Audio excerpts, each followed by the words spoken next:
पाकिस्तान तहरीक इंसाफ 50,000 का crowd claim कर रही है, जबकि जो पंजाब हुकूमत है नून लीग की, वो ये दावा कर रही है कि 3,300 से ज़ायद लोग नहीं थे जलसे के अंदर। रऊफ हसन साहब, शुक्रिया आपने ज्वाइन किया प्रोग्राम में। ये बताएं कि जलसा तो आज का आपका हो गया, एक इससे मुनासिब क्राउड जो है कहा जा रहा है कि जलसे के अंदर था, लेकिन ज़ाहिर है वो पहले वाली बात नहीं है तहरीक इंसाफ के जिस तरह के जलसे लाहौर के अंदर हुआ करते थे। बावजूद इसके कि आज रुकावटें भी उस तरह से नहीं थी जिस तरह से इस्लामाबाद के संगजानी के जलसे में खड़ी की गई थी। आप समझते हैं कि ये कामयाबी है तहरीक इंसाफ की 20-22 हज़ार बंदा पंजाब के अंदर इकट्ठा करें ना? पहला आपका बड़ा पावर शो था लाहौर के अंदर। Thank you summer. देखिए, ये कामयाब तरीन जलसा था गिवन द सर्कमस्टांसेस जिसके अंडर ये जलसा होल्ड किया गया, और जो रुकावटें सारा दिन जो हैं वो खड़ी की गई, आने वाले कारवानों को रोका गया, लोगों को वेन्यूज तक नहीं पहुंचने दिया गया, सड़कें ब्लॉक की गई, और एक फस्तायत जो थी वो उसके उसके जो साए थे वो पूरी लेकिन वेन्यू रऊफ के हसन साहब, ऊपर अभी फैले हमारे हुए ब्यूरो थे। चीफ हसन रजा जो कि रिपोर्ट करते रहे जलसे को, वो ये कह रहे हैं कोई रुकावटें 6 बजे तक कम से कम नहीं थी लाहौर के अंदर, रास्ते खुले थे सारे। ये एक अलग बात है कि मैं जलसा ब, गाह थोड़ी सी ब, दूर ब, थी शहर मैं से। बस मैं बसद एहतराम उनसे डिसएग्री करता हूं। जो हमारी इंफॉर्मेशन है, जो मेरे पास फर्स्ट हैंड इंफॉर्मेशन है लोगों की, मेरे पास वीडियोस आई हुई हैं, उसमें सुबह से बल्कि रात से शहर को ब्लॉक किया जा रहा था। एक तो आपने खुद भी बताया कि जी वो लाहौर शहर से बहुत हट के जगह थी, और या वो वेन्यू भी रात को लेट नाइट 9:30-10 बजे के करीब कंफर्म किया गया। उसके बाद हमारे जो लोग वहां पहुंच रहे थे, जो वहां स्टेज वगैरह लगाना चाहते थे, उनके रास्ते में रुकावटें खड़ी की गई। जो साउंड सिस्टम लगाना चाहते थे, उनके रास्ते में रुकावटें खड़ी की गई। तो ये हम काउंटलेस किस्म की चीजें देखिए। समझ बेसिकली बात ये है कि अगर ये पीटीआई से खौफजदा नहीं है ये हुकूमत, ये हम्म। फस्ताई हुकूमत, ये फॉर्म 47 की हुकूमत, तो फिर ये क्यों नहीं हमें खुला हाथ देते कि हम पूरे मुल्क में एक किसी भी और पॉलिटिकल पार्टी की तरह पीसफुल पॉलिटिकल गैदरिंग्स कर सकें? तो आज क्या आपका वजह जो है कि ये रात को आज जो 12 आपका बजे जलसा तक है, हमें लटकाए रहते या हैं रऊफ और हसन हमें साहब, इजाजत ये नहीं बिल्कुल आपकी देते? बात से मैं एग्री जी। करता हूं कि आपको इजाज़त ताखीर से मिली, और वो भी एक आपको एक सर्टेन टाइम दिया गया कि 3 से 6 के दरमियान आपने जलसा करना और 6 बजे वाइंड अप करना है। 6 बजे वाइंड अप ना होने पर लाइटें बंद कर दी गई जलसा गाह की। लेकिन तहरीक इंसाफ की जो मुकामी इंतजामिया है, आपके जो मुकामी क़यादत है, उसने लिख कर ये इंतजामिया के साथ एग्री किया था कि हम 6 बजे जलसा ख़त्म कर देंगे। फिर लिख कर क्यों देते हैं? आपका पॉइंट है समझ, मैं कंसीड करता हूं कि आपका पॉइंट है, लेकिन जिन सर्कमस्टांसेस में हमें परमिशंस मिल रही हैं, उसमें हमारे पास ऑप्शन नहीं है कोई भी। वो कहते हैं जी कि ये हमारी कंडीशनैलिटीज हैं। इसमें 43 उन्होंने शराइत अपनी जो मेरे पास ये मौजूद है, इसमें 43 शराइत जो हैं वो लगाई गई हैं, और इंतहाई बेहुदा किस्म की कुछ शराइत हैं। तो उस वक्त हम क्या कहते हैं कि जी हम आपकी ये आपसे ये एनओसी नहीं लेना चाहते इन शराइत के ऊपर, तो उसके बाद फिर हमारा जलसा करने का जो चांस था वो रह जाता। तो मेक हम सेंस। चाहते हैं कि हम पॉलिटिकल एक्टिविटी जो है, पॉलिटिकल जो मोबिलाइजेशन है, ये प्रोसेस हमने शुरू किया है, इसको हम कंटिन्यू करना चाहते हैं। तो आप देखेंगे कि वक्त के साथ साथ आज जिस जिस पैशन और जिस कमिटमेंट के साथ लोग आए हैं, आने वाले वक्तों में आप देखेंगे कि इससे भी ज्यादा पैशन होगा, इससे भी ज्यादा कमिटमेंट होगी, क्या और लाहौर क्या पीटीआई क्या का अली मीन था, गंडापुर लाहौर के हवाले से पीटीआई जो का शराइत रहेगा। रखी गई थी कि वो जलसे में पहुंचकर माफ़ी मांगेंगे इस्लामाबाद के जलसे में इस्तेमाल की जाने वाली ज़ुबान के ऊपर, तो क्या माफ़ी मांगनी थी उनके प्लान में था, या फिर एक खबर ये भी आ रही है कि अली मीन गंडापुर ने ये यकीन दहानी करवाई थी कि ऐसी कोई मुतनाज़ बात वो नहीं करेंगे लाहौर के जलसे के अंदर? ऐसा था कुछ? अगर ऐसा नहीं, अगर अगर उसको आने देते, बालीमन गंडापुर साहब को पहुंचने देते वहां, उसके रास्ते की रुकावटें देख लीजिए। अगर आपके कॉरेस्पॉन्डेंट फरमा रहे थे कि कुछ नहीं था, उसके रास्ते की रुकावटें देखिए, कितनी रुकावटें वो अबूर करके वहां पहुंचा है।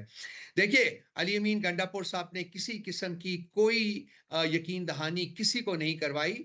वो निकले हैं, पिशावर से उन्होंने आना था, और भी जो लोग थे वो केपी के मुख्तलिफ इलाकों से आ रहे थे, तो वो ही left Peshawar as early as ही पॉसिबली कुड, पर और वो ये जल्दी 6 भी तो बजे की आ जो सकते कैद थे। लगाई हुई थी वो ये उससे सारी थोड़ा सा लेट हो गए। रुकावटें, जिस तरह लेकिन से हसन रजा ने भी बताया कि 6 बजे के बाद ये रुकावटें खड़ी की गई हैं, बैरिस्टर गौहर भी तो नहीं, केपी से ही आके पहुंचे हैं, वो तो पहुंच गए थे, तो वो टाइम पे अगर निकलते तो टाइम नहीं, पे पहुंच भी सकते थे। वो केपी से नहीं आए, वो इस्लामाबाद से गए थे।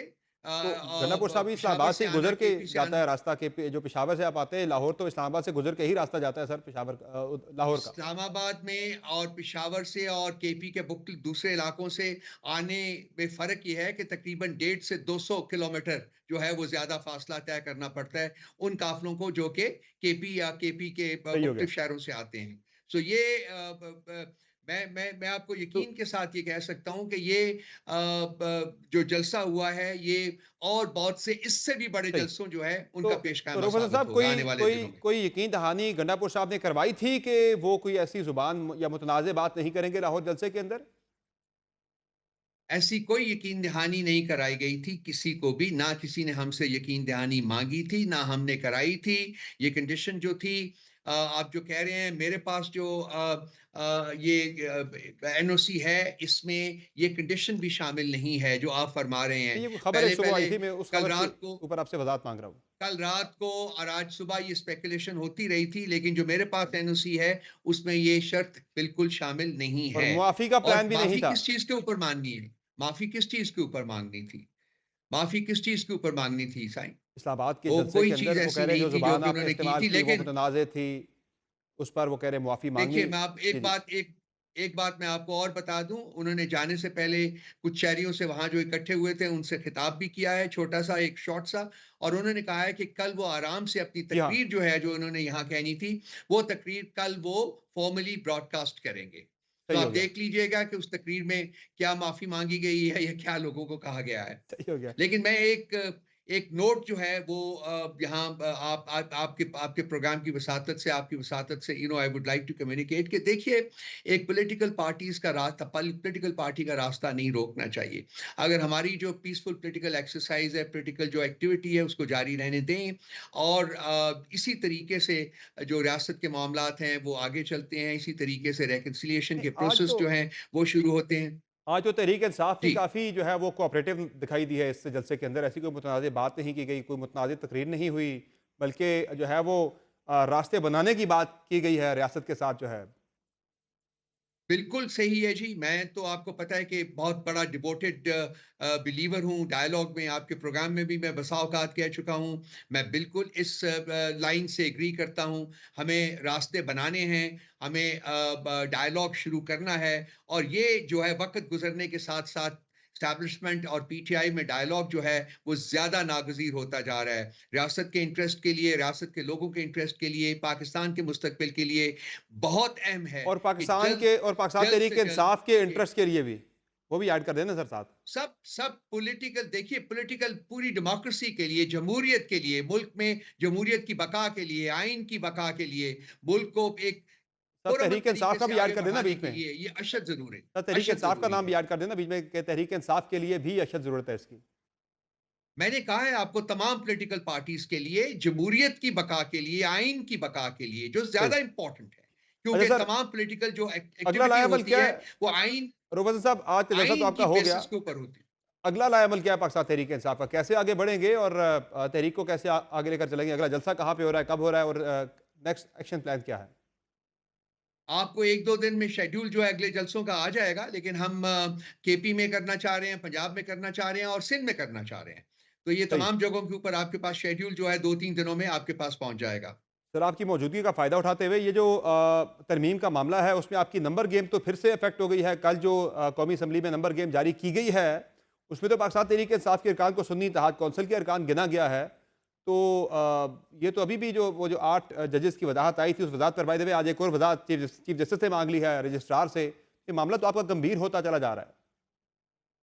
देखिए, इंतहाई अफ़सोस का मकाम है, इंतहाई तकलीफ़ का मकाम है कि इस वक़्त रियासत के अदारों को रियासत के अदारों से लड़ाने की कोशिश की जा रही है। Speaker of the national assembly का जो लेटर है address to chairman of election commission of Pakistan, वो कंटेम्प्ट ऑफ़ कोर्ट के ज़ुमरे में आता है सही है। और वो पार्लियामेंट को जुडिशरी के सामने खड़ा करने की एक इंतहाई ठीक। बदनुमा शक्ल है, बदनुमा एफर्ट है।